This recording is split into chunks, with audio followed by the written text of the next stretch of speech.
What if I told you that one of the most significant national security stories in modern American history was built on absolute zero? For years, you were led to believe that a web of foreign collusion reached the highest office in the land.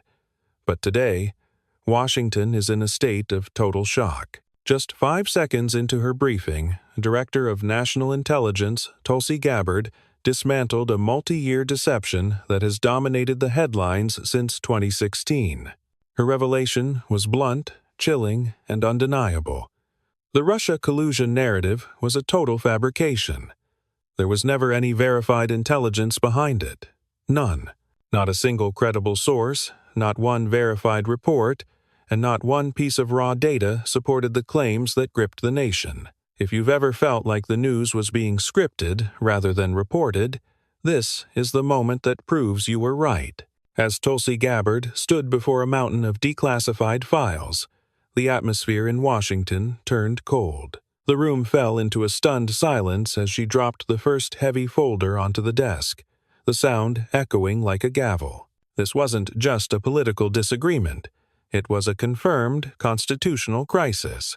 According to these newly released documents, top officials from the Obama era, including John Brennan, James Clapper, and even President Obama himself, knowingly approved a massive investigation based on evidence they knew to be manufactured. The weight of these papers represents a deliberate operation to manipulate our nation's intelligence agencies, silence dissenting analysts, and systematically mislead the public. We are looking at a betrayal of public trust that crosses every legal and ethical boundary imaginable. This is the story the establishment fought to keep in the shadows, and we are only scratching the surface of a scandal far worse than anyone imagined. The conflict is no longer about party lines. It is about the truth versus a deep-seated machinery of deception. How deep did this go, and who exactly signed the final orders to weaponize the government against a political opponent? Tulsi Gabbard's authoritative stance makes one thing clear. Accountability is no longer optional. The records show a 48-hour window in late 2016 that changed everything, shifting the entire course of American history based on a lie. If you believe that the truth belongs to the people and not the bureaucrats, you need to share this immediately. We cannot allow these facts to be buried again. The urgency of this moment is unprecedented. If intelligence tools meant to protect us from foreign threats can be turned inward to destroy political rivals, then the very foundation of the Republic is at risk. You deserve to know why these files were kept under lock and key for so long, and what happens now that the truth has finally broken free. This revelation is a seismic shift that could redefine how every American views the intelligence community forever. Make sure to hit that subscribe button and tell us in the comments. Do you think those responsible should face criminal prosecution? But the deception didn't just happen in a vacuum. It required a series of calculated lies fed to the highest courts in the land. To understand the full scale of this operation, we have to look at how they managed to blind the legal system itself. One explosive document, a direct order originating from the Oval Office, is about to pull the final thread on this entire cover-up. Stay tuned, because what comes next is the smoking gun. The weaponization of the FISA court. The calculated lies fed to the highest courts in the land were not just minor errors. They were the backbone of a systemic operation designed to bypass the very legal safeguards that protect American citizens. This reality becomes clear as you observe the chilling details of how the Foreign Intelligence Surveillance Court, or FISA, was manipulated. As Maria Bartiromo reviews the declassified memos, her expression shifts from professional interest to visible disbelief. She isn't just looking at flawed paperwork. She is looking at the weaponization of the American legal system. The primary tool in this deception was the Steele dossier. For years, the public was told this document was a critical piece of high-level intelligence. In reality, it was nothing more than political opposition research, funded entirely by the Hillary Clinton campaign to tarnish a political rival. Imagine the shock of realizing that the very evidence used to trigger a national security crisis was actually a paid hit piece from a political opponent. This is a soundbite every American needs to remember. When political opposition research becomes government intelligence, democracy is in danger. The most disturbing revelation centers on the manual forgery used to keep this operation alive. Kevin Kleinsmith, an FBI attorney, took a document that clearly stated a key campaign associate was working as an operational source for another U.S. government agency and manually altered it. He literally changed the text to say the exact opposite, claiming the individual was not a source in order to justify a surveillance warrant. This wasn't an oversight. It was a deliberate, criminal act of forgery intended to mislead federal judges. When you think about the power of a FISA warrant, the ability of the government to secretly monitor phone calls, emails, and private movements, the fact that such power was obtained through a forged email is a betrayal of every constitutional principle. If you're watching this and thinking, could this happen to me? The answer is terrifying. If an FBI lawyer can forge documents to target a presidential candidate, the level of protection for an average citizen is virtually non-existent. Director Tulsi Gabbard explains this process with surgical precision, pointing out that internal FBI emails show agents were fully aware the Steele dossier was unconfirmed and uncorroborated.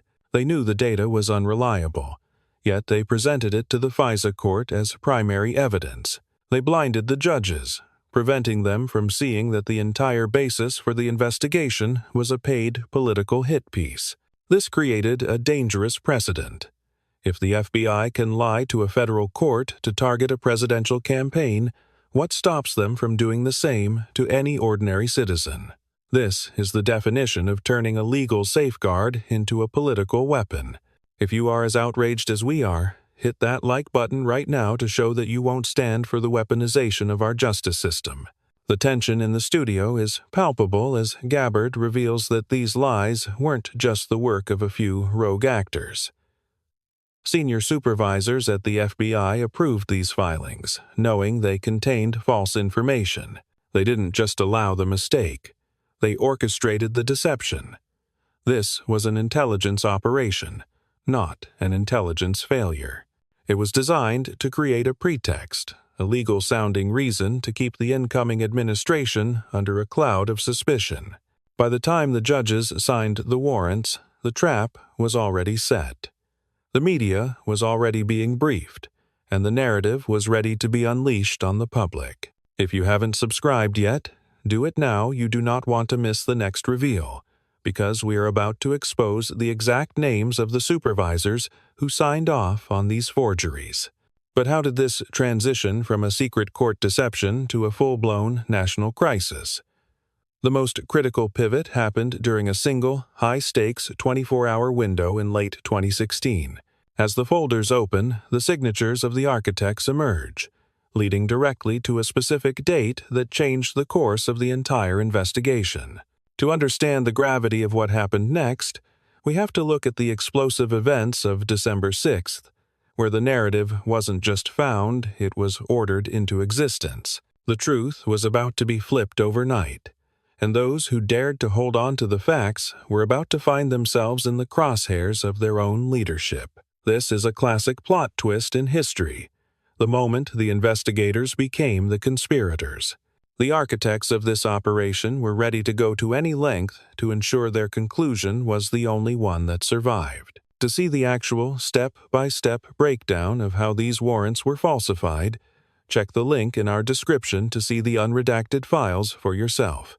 Transparency is the only way we stop this from happening again. Share this video with one person who still thinks the Steele dossier was real intelligence. It's time to wake them up with documented facts. The truth is no longer hidden, but the fallout is just beginning. What happens next isn't just a political story. It's a battle for the very soul of the American legal system.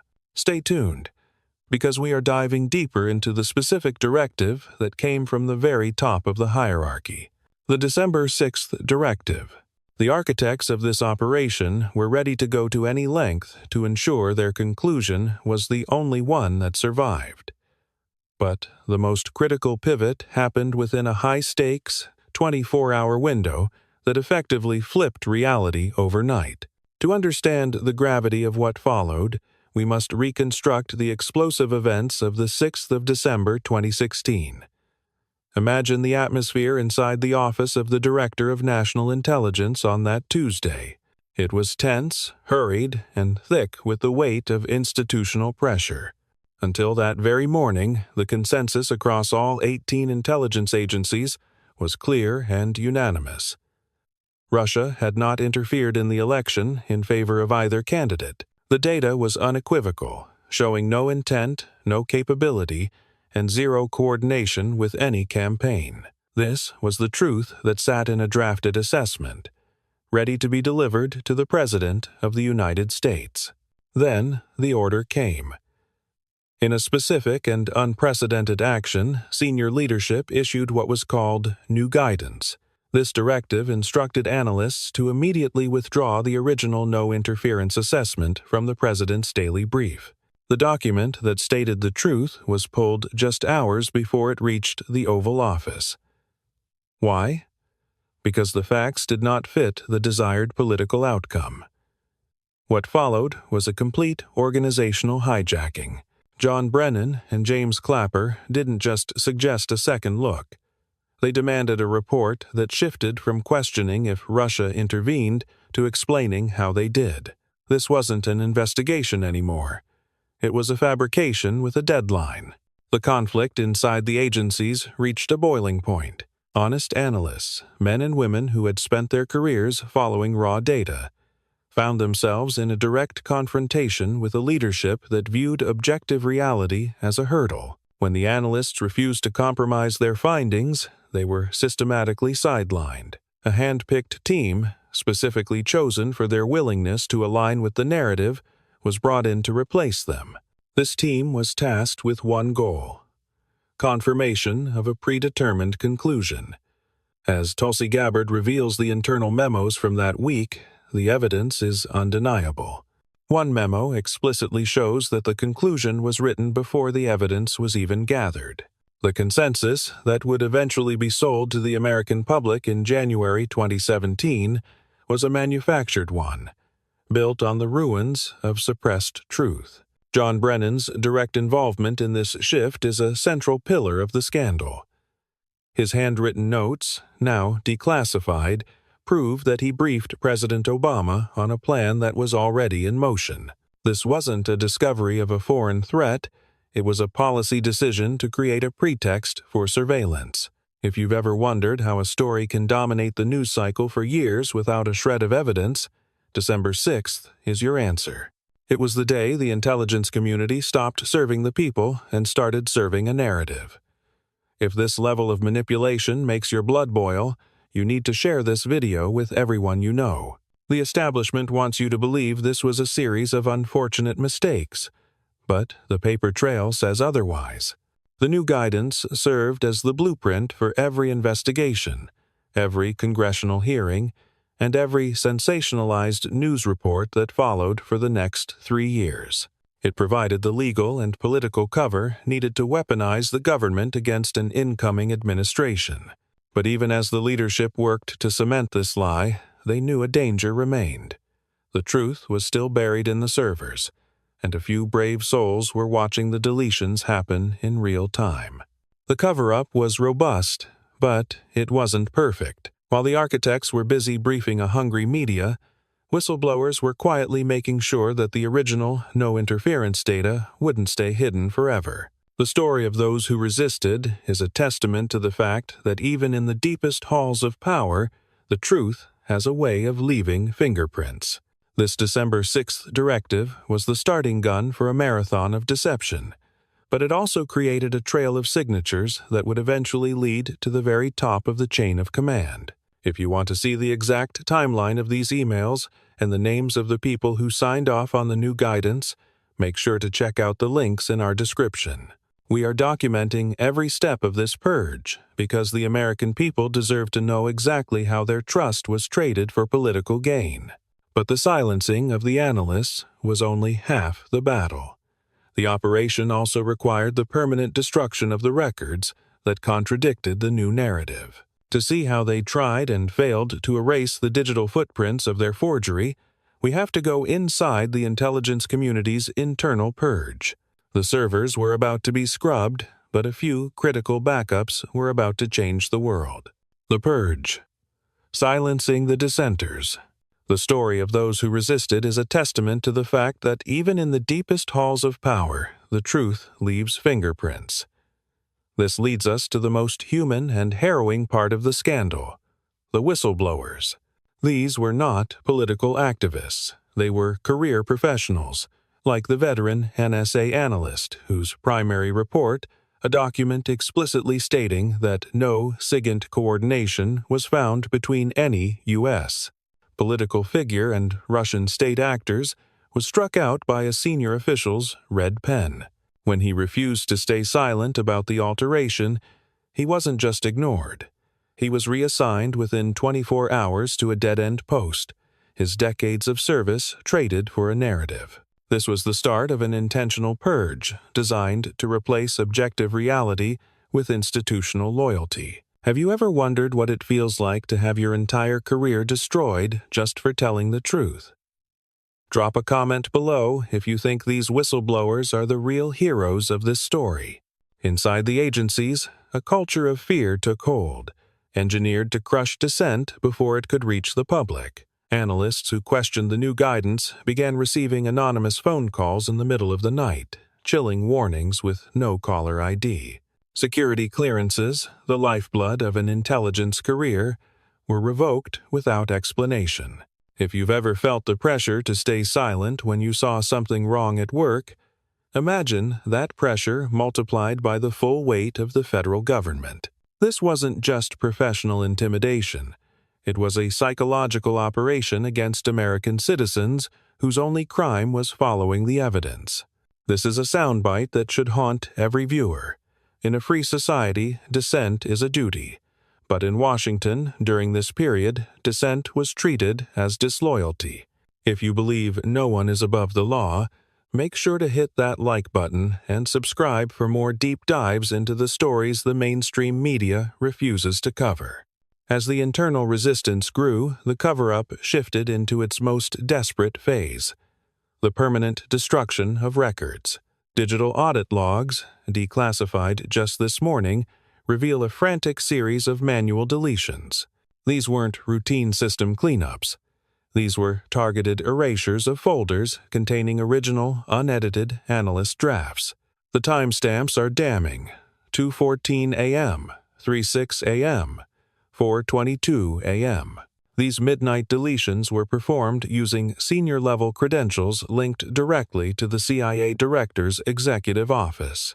They were trying to erase the trail of their own forgery just hours before the manufactured report was set to go live. It was a race against time to ensure that no contradictory evidence remained on the government servers. We are talking about a digital purge happening while the rest of the country was asleep. But the architects of the purge made one fatal mistake.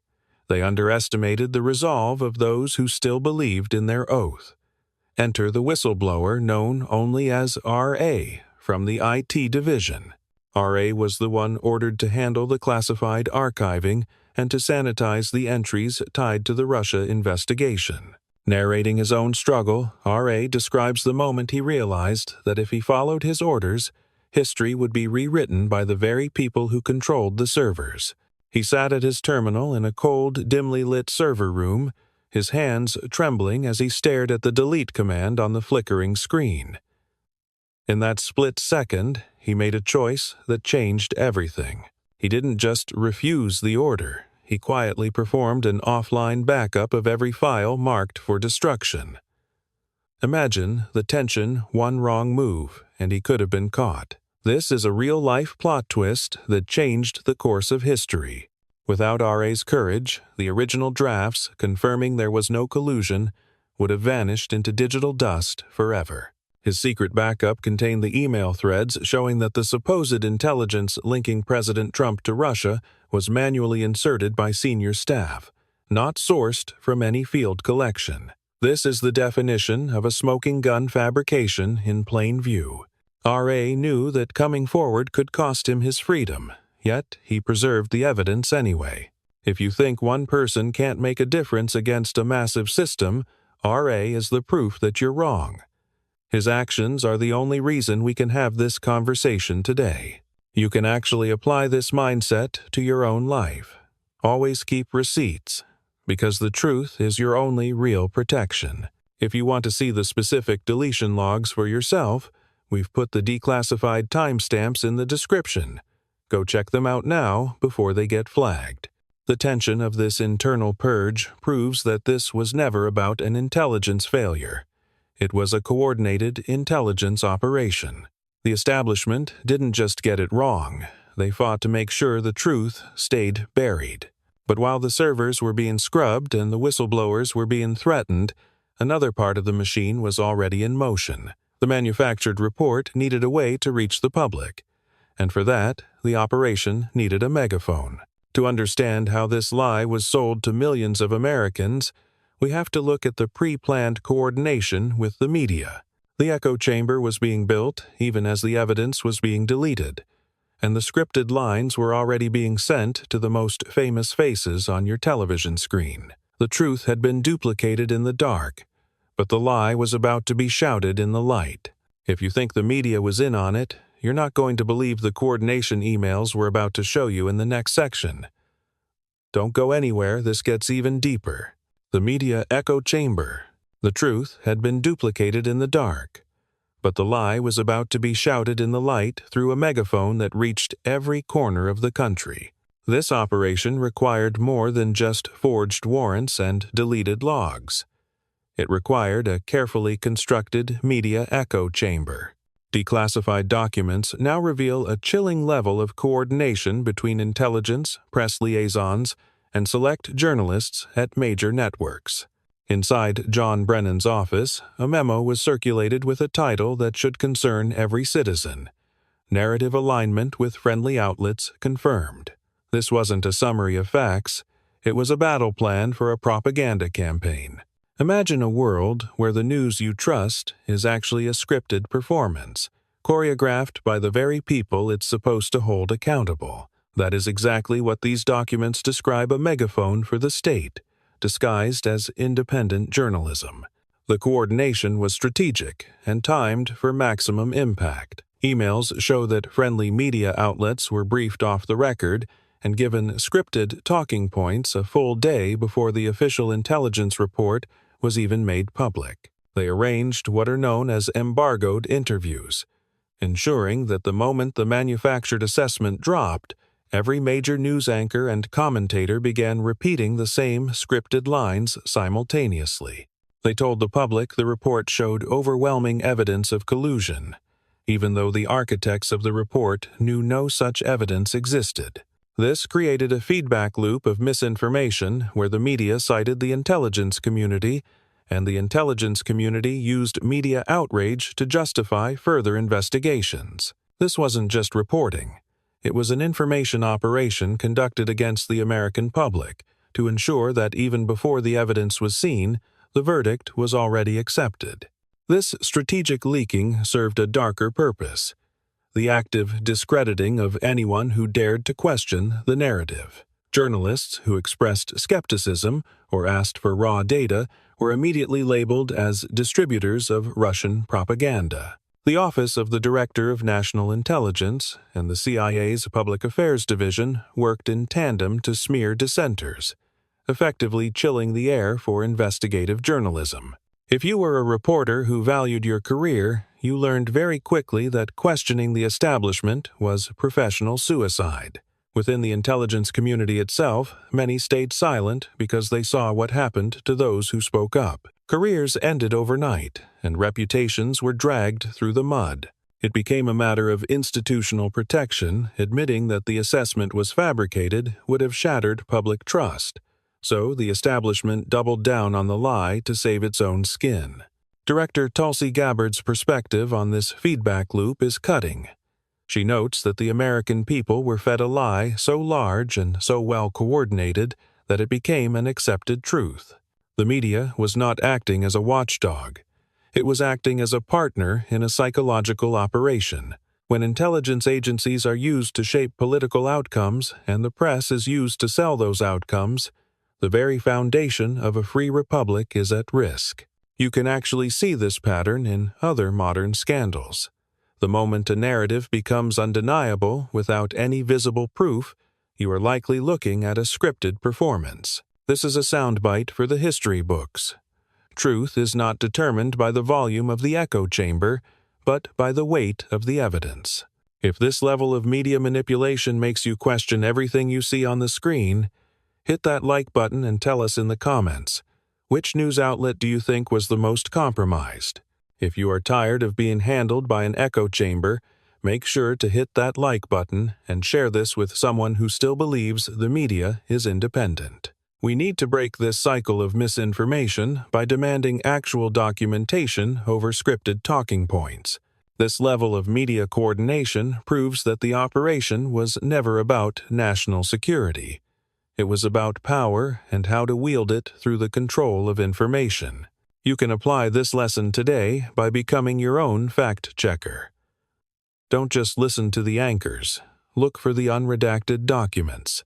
The reality is that while you were watching the news, the architects were busy sanitizing the records to hide the absence of evidence. But as deep as the media involvement went, the paper trail leads even higher. Behind the scenes, the signatures on the specific orders to sanitize the records were even more damning. It was a scripted performance for a national audience, but the actors behind the curtain left a digital trail they never expected us to find. All roads led to one office and one final directive that serves as the ultimate smoking gun. We are about to expose the names in the hierarchy and the direct order originating from the Oval Office channel that pull the final thread on this entire cover-up. The names Michael Reynolds, Dana Felton, and Carl Winters are just the beginning. The next revelation is the one the establishment feared most, because it proves that the intent to mislead came from the very top. Stay tuned, because the final piece of the puzzle is about to fall into place. The chain of command and the final smoking gun. It was a scripted performance for a national audience, but the actors behind the curtain left a digital trail they never expected us to find. As we dismantle the layers of this deception, the names in the hierarchy finally emerge from the shadows of declassification. We are talking about high-level officials who held the keys to the kingdom.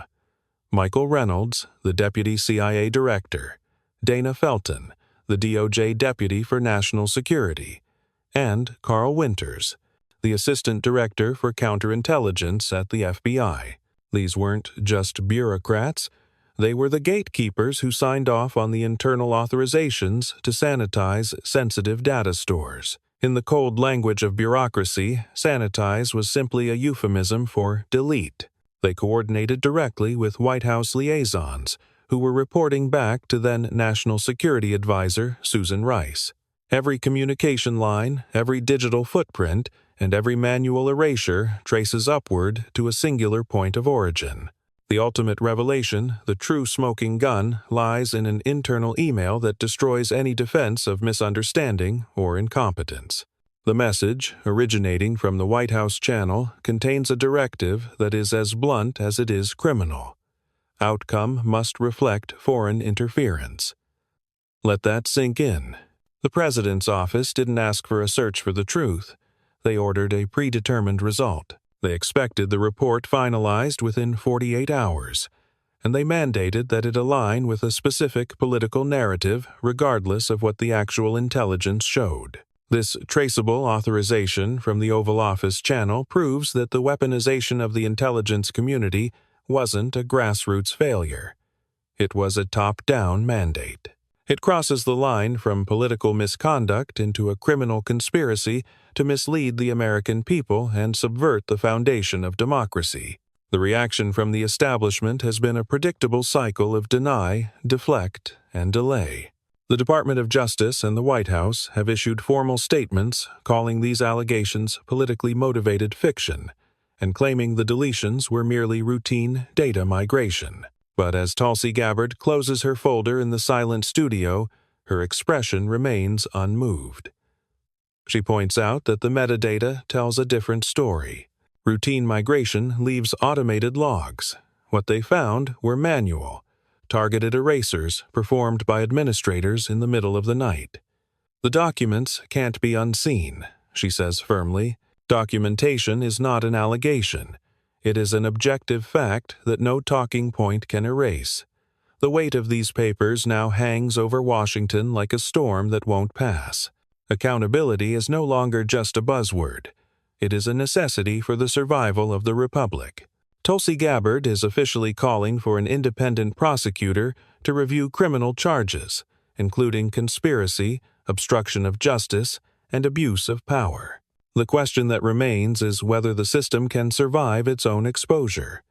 If the Department of Justice refuses to prosecute its own leadership, then the very concept of the rule of law becomes temporary.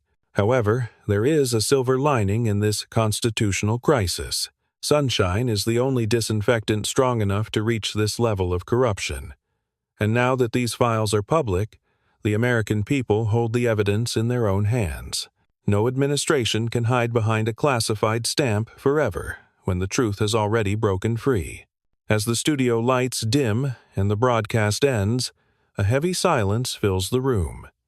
It is the sound of a nation processing a truth that rewrites years of history. We have been shown that the tools designed to protect us were turned inward against us. But real trust isn't built on silence, it is restored through honesty.